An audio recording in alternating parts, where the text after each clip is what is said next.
O exame físico do ombro começa com a inspeção estática. O paciente deve ser examinado desnudo da cintura para cima. Devem-se observar 1. Vestígios de lesão traumática, como edema e equimose. Deformidades características, como ombro em cabide ou em dragona, presença na luxação anterior. O sinal da tecla, típico de luxação acromioclavicular, e cicatrizes que podem indicar processos cirúrgicos anteriores. 2.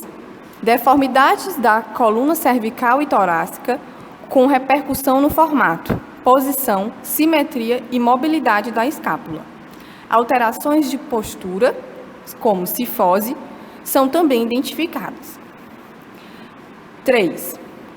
Alterações do relevo muscular, como atrofias musculares, principalmente supra- e infraespinhal, do deltoide ou redondo menor, que possam estar relacionadas, respectivamente, com lesão dos nervos supraescapular e axilar, ou hipotrofias musculares de desuso, comuns nas lesões maciças de longa evolução do manguito rotador.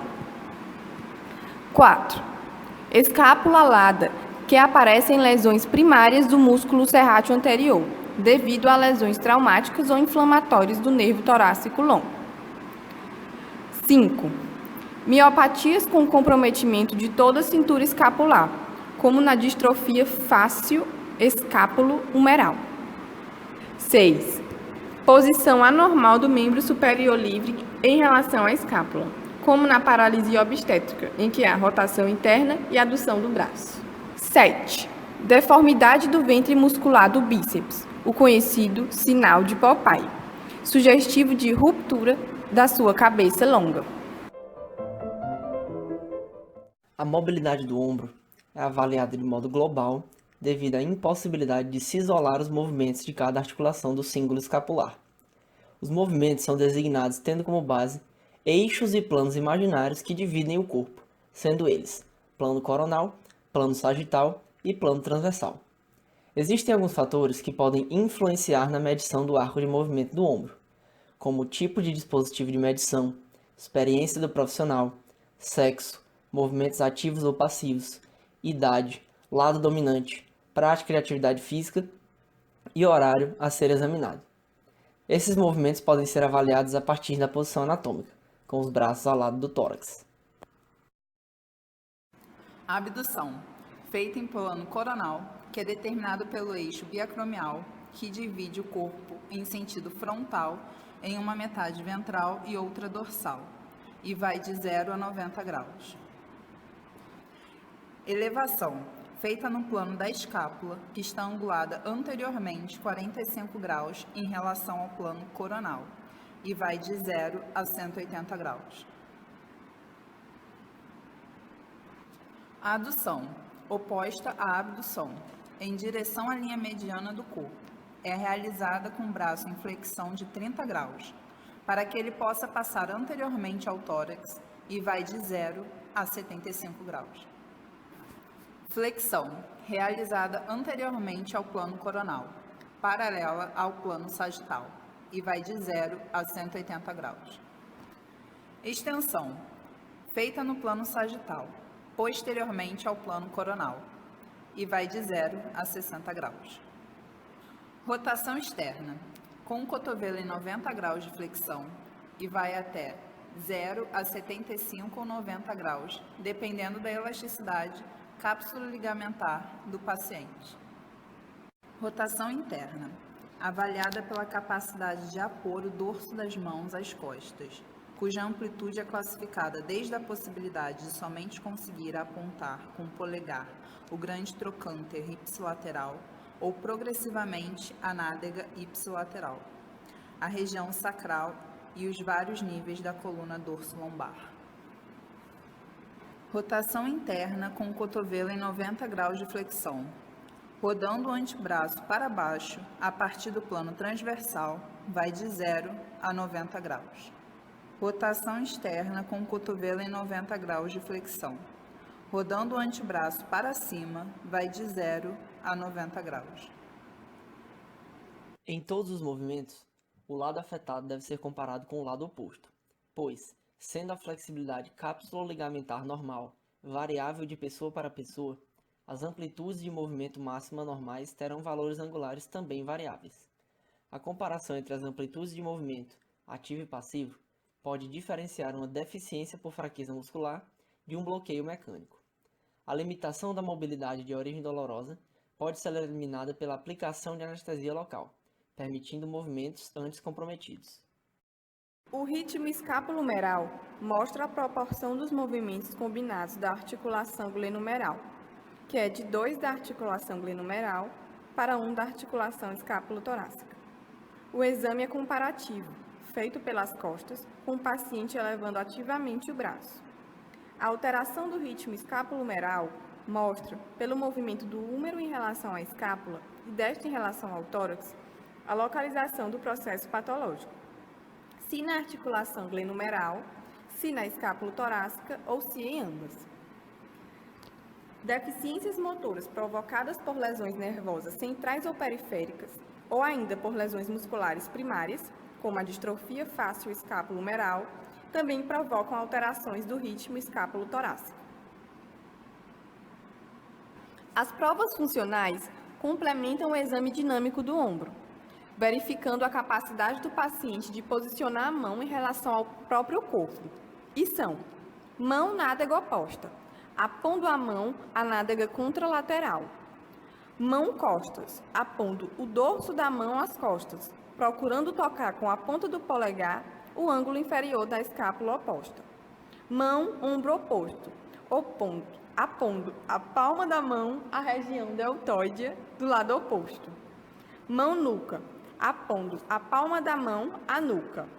A avaliação, que é comparativa com o lado oposto, é classificada em 3 graus. A. Consegue realizar sem dor. B. Consegue realizar com dor e ou dificuldade. E C. Não consegue realizar. Esses testes são importantes para a avaliação da incapacidade para atividades habituais diárias.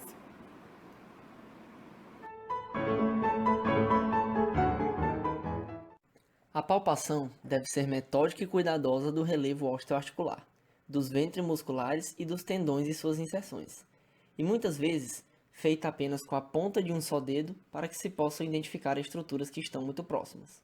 O conhecimento da sintopia, que é a relação de vizinhança entre as diferentes estruturas, é de fundamental importância para o diagnóstico correto. A palpação deve abordar: articulação externo-clavicular. Verifica-se se há dor, edema e mobilidade anormal. Clavícula. Verifica-se se há deformidade palpável, dor, edema e crepitação, sinais de traumatismo recente. Articulação acromioclavicular. Verifica-se se há dor, edema, crepitação e mobilidade anormal, esta última pelo sinal da tecla.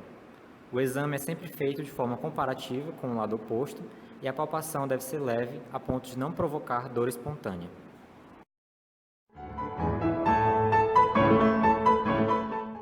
As queixas clínicas nas doenças do ombro podem ser esquematicamente divididas em 2 grandes grupos. Grupo 1. As que estão primariamente ligadas à dor e à limitação da mobilidade, relacionadas com alterações dos tendões e dos mecanismos de deslizamento. E grupo 2. Ligadas à estabilidade relacionadas com as alterações do mecanismo de estabilização estática e dinâmica. Dessa forma, os testes semiológicos especiais também podem ser divididos nestes 2 grupos.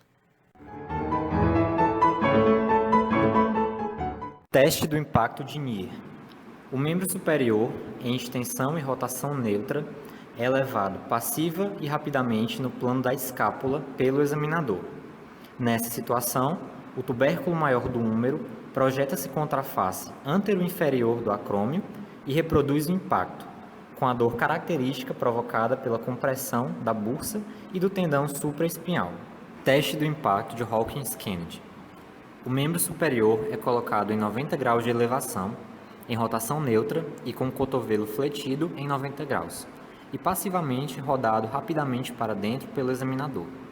Nessa posição, o tubérculo maior é projetado contra o ligamento coracoacromial e o tubérculo menor se aproxima da ponta do processo coracoide. Teste de Jobe. Deve ser realizado com os braços do paciente em abdução de 90 graus, rodados internamente e antebraços pronados com os polegares para baixo. O examinador exerce pressão para baixo e o paciente resiste. Pode gerar dor nos casos de tendinopatias ou diminuição da força por rotura do supraespinhal. Teste de SPEED ou Palm Up Test. Realizar a flexão ativa do membro superior em extensão e em rotação externa, contra a resistência oposta pelo examinador. O paciente acusa dor ao nível do sulco intertubercular, com ou sem impotência funcional associada. Teste da compressão ativa de O'Brien. Em primeiro tempo, o paciente em pé posiciona o membro superior com o cotovelo em extensão, o ombro em 90 graus de flexão, 10 graus de adução e em rotação interna e pronação máximas, apontando o polegar para o solo. E o examinador força o membro superior do paciente para baixo, solicitando-lhe que oponha resistência. Em sequência, em segundo tempo, mantendo a mesma posição, o paciente faz ativamente rotação externa e supinação máximas, colocando a palma da mão para cima. O teste é considerado positivo para lesão do complexo bíceps lábio-glenoidal se no primeiro tempo houver dor que desaparece ou é aliviada no tempo seguinte. No teste da abrasão subacromial de Madsen, o braço é colocado em abdução de 90 graus. O examinador coloca os dedos no espaço subacromial e o braço é rodado interna e externamente. A manobra positiva reproduz dor e crepitação palpável, que sugere impacto subacromial. Teste do impacto de Okun. O paciente coloca a mão sobre o ombro oposto e procura fletir o braço, elevando ativamente o cotovelo, sem elevar o cíngulo escapular. Esse teste poderá causar lesão da articulação acromioclavicular. Teste do infraespinhal. É feito com o membro superior ao lado do tórax e o cotovelo em 90 graus de flexão, pedindo-se para o paciente fazer ativamente a rotação externa do braço contra a resistência oposta pelo examinador. As respostas são avaliadas baseando-se na presença ou não de dor. Teste de Zaslav. O membro superior é posicionado em elevação de 90 graus, com o cotovelo em 90 graus de flexão, e o paciente deve forçar em rotação externa contra a resistência oposta pelo examinador. As respostas possíveis são avaliadas com base na presença ou não de dor.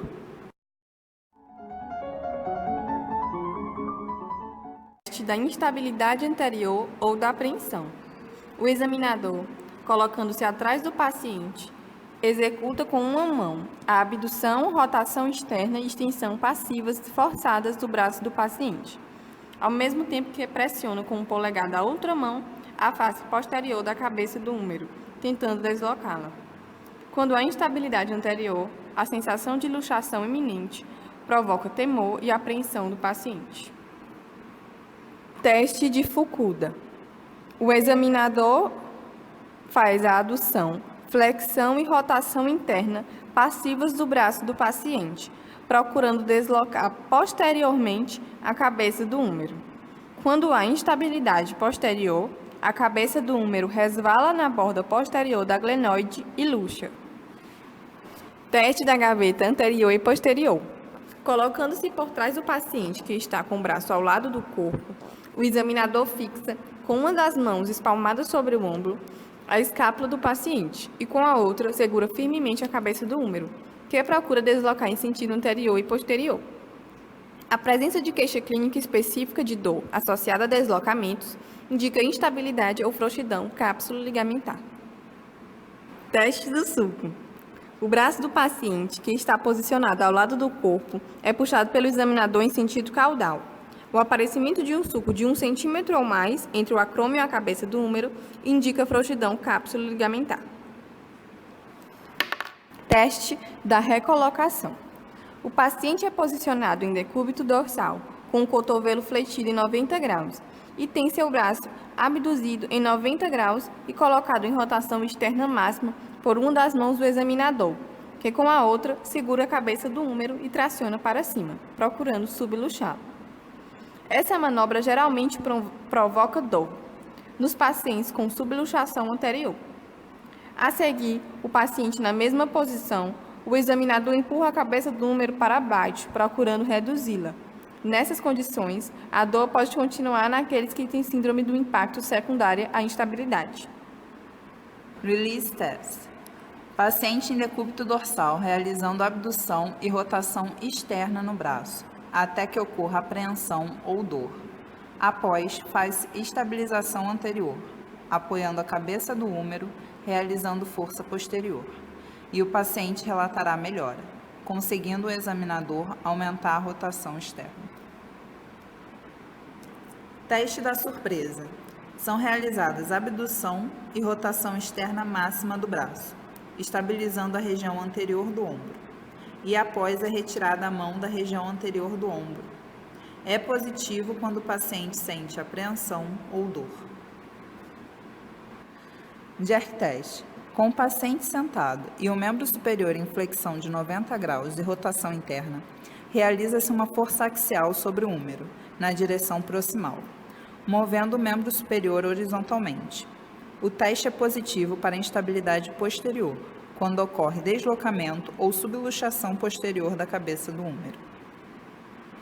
Teste de Fingen. Ombro abduzido em 90 graus, com as mãos sobre o ombro do examinador.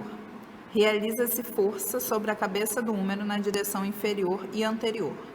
O teste é positivo para instabilidade inferior, quando o paciente sente apreensão inferior, ou um sulco acima do processo coracoide.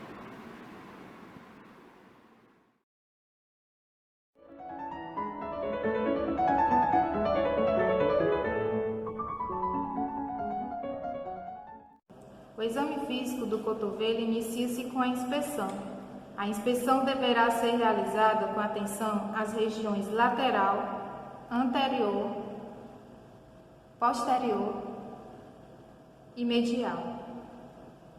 A região lateral, observa-se se há aumento de volume da articulação e atrofia muscular. Na região anterior, observa-se o ângulo formado entre o húmero e o antebraço. Na região posterior, observa-se se há perda de massa óssea na articulação húmero-ulnar ou ainda artropatia de Charcot. Visualiza-se uma bucha olecraneana ou se tem nódulos reumatoides. Na região medial, a inspeção desse lado, em geral, oferece poucas informações. O epicôndilo medial é visível, a não ser em pacientes obesos. O nervo ulnar somente pode ser visto quando estiver muito espessado, como na hanseníase, ou quando se desloca para a frente, subluxação, durante flexo ou extensão. Avaliação do arco de movimento. O examinador deverá avaliar o arco de movimento do cotovelo, tanto ativo quanto passivo. O cotovelo apresenta 4 tipos de movimentos, que são flexão, extensão, pronação e supinação. Existindo diferenças em relação a esses números, isso poderá ser esclarecedor, podendo sugerir que a dor possa ser um fator limitante. Palpação do cotovelo. A palpação do cotovelo inicia-se pela localização dos epicôndilos lateral e medial, assim como pela ponta do olecro. Esses 3 pontos, quando observados em vista posterior, deverão formar um triângulo equilátero. Face lateral. Na face lateral do cotovelo, palpa-se o epicôndilo lateral e a cabeça do rádio. Face anterior. A face anterior palpa-se a fossa cubital, em que encontramos o tendão do bíceps, a artéria braquial e o nervo mediano. Face posterior. Na face posterior, palpa-se a fossa olecraneana. Em alguns indivíduos com o cotovelo na posição de semiflexão, o que leva o músculo tríceps à posição de relaxamento. Face medial. Na face medial, palpa-se o túnel cubital. O nervo ulnar é identificado proximal e distalmente ao epicôndilo medial. A palpação do nervo ulnar deve ser delicada. Instabilidade. A pesquisa da instabilidade em varo ou valgo é realizada com o cotovelo discretamente fletido, em torno de 15 graus, o que relaxará a cápsula anterior, além de retirar o olecrano de sua fossa. A instabilidade em varo é pesquisada com o número em rotação interna completa e estresse em varo. A instabilidade em valgo é pesquisada com o número em rotação externa, cotovelo fletido em 15 graus e então estresse em valgo é realizado. Teste do pivô. O teste é realizado colocando-se o antebraço em supinação total. O examinador segura o punho do paciente e, começando de uma posição de semiflexão, realiza lentamente a extensão, mantendo a supinação, realizando ao mesmo tempo estresse em valgo e mantendo força de compressão axial. O examinador deverá evitar a rotação externa do húmero com sua outra mão. O teste específico para avaliação da epicondilite lateral, cotovelo do tenista, tem a finalidade de reproduzir a dor experimentada pelo paciente. O teste, conhecido como de Coase, é realizado da seguinte maneira: com o cotovelo em 90 graus de flexão e o antebraço em pronação. Pede-se ao paciente que faça extensão ativa do punho contra a resistência que será imposta pelo examinador. O teste será positivo quando o paciente referir dor no epicôndilo lateral, origem da musculatura extensora do punho e dos dedos. Teste de Will. É realizado com o cotovelo em 90 graus de flexão e o antebraço em pronação, com a mão fechada. O punho em dorsiflexão e o cotovelo em extensão. O examinador então forçará o punho em flexão e o paciente é orientado para resistir o movimento. A presença de dor no epicôndilo lateral será sugestivo de epicondilite lateral. O teste da epicondilite medial, cotovelo do golfista, tem a finalidade de reproduzir a dor experimentada pelo portador de alterações nessa localização. O cotovelo é fletido, o antebraço mantido em supinação e o punho em extensão. Em seguida, o cotovelo será estendido vagarosamente e, se o paciente apresentar dor no epicôndilo medial, será sugestivo de epicondilite medial, ou ainda, ocorrer dor ao realizar a flexão do punho contra a resistência.